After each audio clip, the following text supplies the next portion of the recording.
గురుస్వాములు R L Nayak, P Naveen Yadav, S Srikanth, Rinku స్వాముల ఆధ్వర్యంలో అయ్యప్ప స్వామి భక్త బృందం శబరిమల మహాపాదయాత్ర కొనసాగుతోంది. సికింద్రాబాద్ గణేష్ టెంపుల్ నుంచి మొదలైన 29వ రోజు పాదముద్యపాలయం నుండి మమంగల్ చేరుకుంది. స్వాములకు శీలావాణి, స్వప్న, స్వాతి భిక్షను ఏర్పాటు చేశారు. భిక్షను స్వీకరించిన స్వాములు ఈ రోజు రాత్రి కరూరులో బస చేయనున్నారు. ఇరుముడి గుండె నిండాల జడి అడుగడుగున నోట స్వామి శరణఘోష శరణఘోష.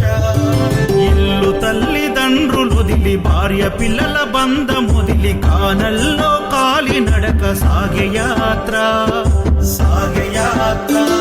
అయ్యప్ప స్వామి భక్త బృందం గురుస్వాముల వెంట యాత్ర.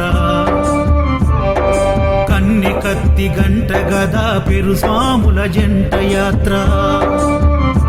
మునుపెన్నడు చూడనిది దివ్య యాత్ర. వేణుగోపాలు సుశీల్ గురు స్వామి చూపిన యాత్ర పాదయాత్ర.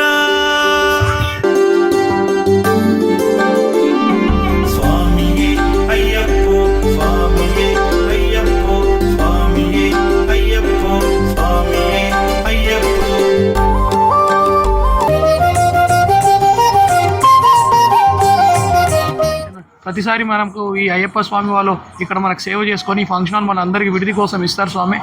ఈసారి కూడా చాలా వాళ్ళకి ఇచ్చే ఇంతమందికి ఎలా తట్టుకుంటారో అని అర్థం కాక మాకు అన్ని రకాలుగా సేవలు చేసి అల్పారము మరియు నీళ్లు అందరికీ అయ్యప్పలకి ఎటువంటి ఇబ్బంది కాకుండా అన్ని పాదయాత్ర వచ్చే స్వాములకి తోచిన సాయం వాళ్ళు చేస్తున్నారు స్వామి. ఆ సహాయానికి మేము ఎంతో కృతజ్ఞతతో